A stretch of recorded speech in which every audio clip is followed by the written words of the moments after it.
Okay, so I'm going to be doing a Inkscape kind of tutorial. This one's going to be really long, but I'm going to try to be more thorough than I was with the compositor. And so here I have Inkscape, so just go to Google, type in Inkscape, and then something that pops up, Inkscape Draw Freely, inkscape.org, I guess. Go to that, download this program. It's pretty great, right?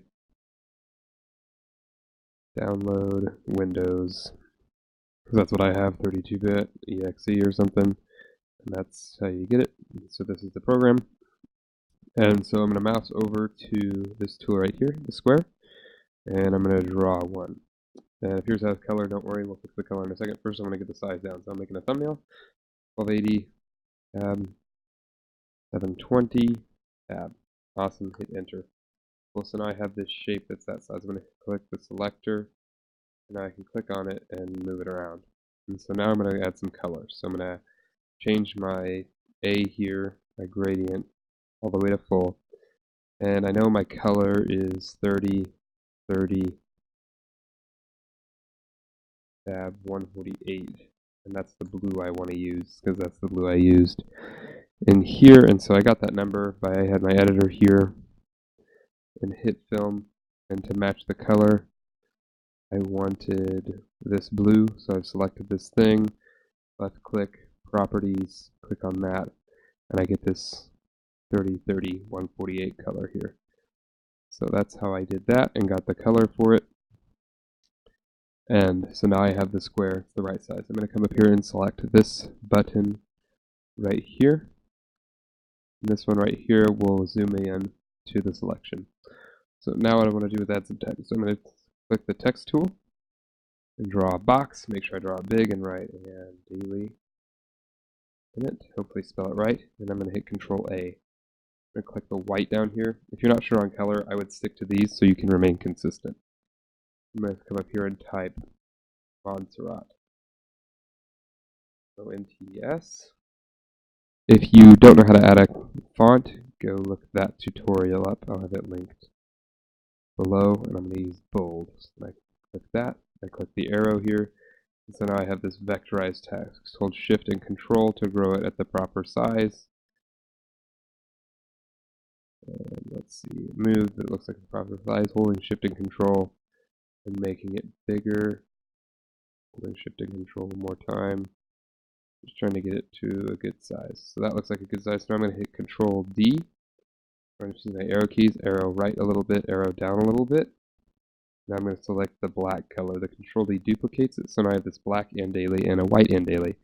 And I'm going to come up here to click this button to lower it a level. And now I have this black shadow behind my lettering, which I really like. So I'm going to zoom out a bit. I'm doing that by hitting the minus key. Click and drag over only the and dailies, so I have two things picked up.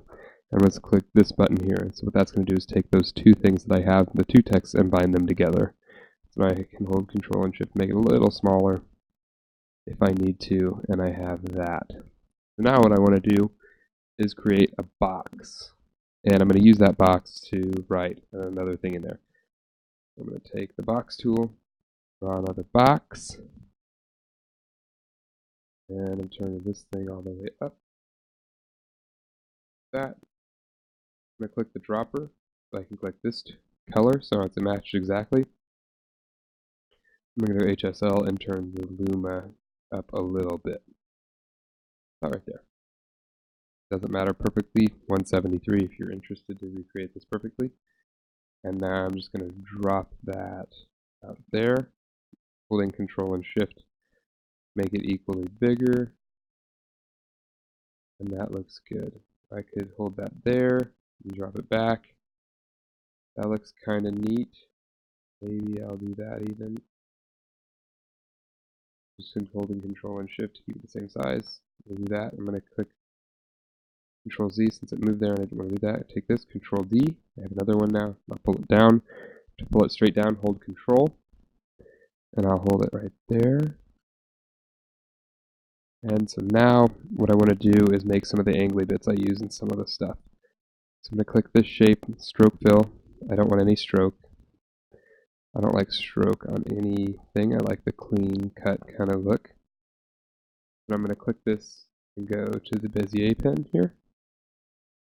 And it's the one below the pencil, but above like the cursive thing. Click that. And then usually I just select all of these except for that red one. And turn on all the snapping so I can get snapping to the corner. And then hit the path. And then the corner. And click like that. And then we'll come back to the dot, make sure it's red. We'll make a shape. And then I get to pick a color. So click the dropper, click the dark blue or the light blue. Doesn't really matter. I'm going to click the dark blue. And come over here to fill and make the Luma darker. And then I'm going to stroke paint and turn the stroke off. Now I have that going on. So now I want a lighter side here. I'm going to take my Bezier pen again, same stuff, hit the corner, hit the wall, hit the corner, grab the corner, make that a thing.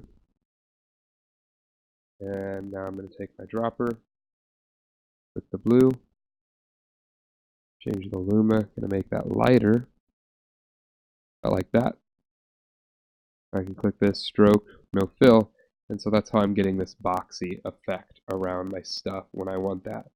Let's add a drop shadow to this top one, so I'm going to hit Control D, zoom out, and so now what I'm going to do is drop this down, drop it down again, move to the right a little bit, move it down a little bit, go to my fill, and take my Luma down, bring it down one more so we're kind of getting the same. Is that changing my Luma? Oh no, it's changing the coloring actually.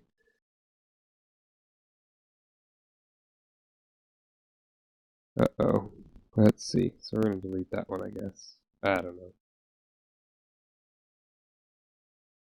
Move that over here. Control Z. Okay, we'll just Control D it again. Move it down, or change it to black. We'll change it to something darker. Move it down. Down again. Over, the right, and then down. And then I'm going to add a little bit of blur here. Usually don't go above 3%.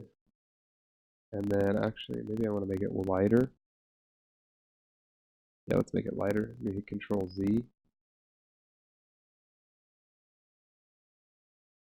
I'm going backwards. Not Control Z, don't do that. I'm going to hold Shift and Z and make it bigger in all directions.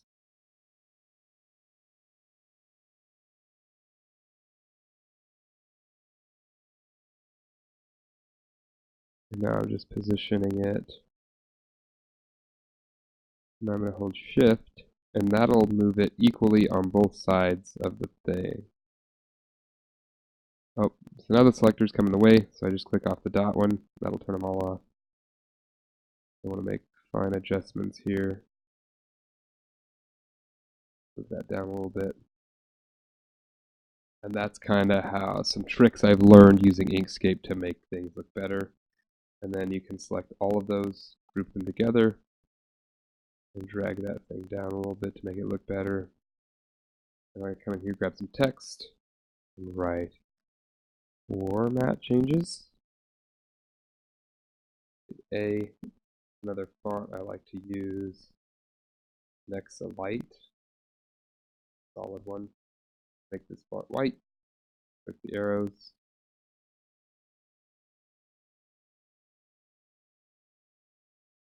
Boom. And just fill it out like that. Control D, one to the right, fill down. Black. Push it down. And get some popping text here. And so that's all I'm really going to do to this one. And now for exporting, the most important part of Inkscape, I put it on selection, so I'm getting 2180 by 720. Change that. Make sure it's just in the ballpark. And that's worked for me. Then go down to pictures and put it in the right spot. And I keep naming short, and then always make sure you export when you're done with the Inkscape project. See, so I'm hitting export again. It's like, do you want to replace it? No, I don't. Happy with the way it is, and that's all I'll do to make a thumbnail. And that's kind of the tricks I use to make stuff in Inkscape.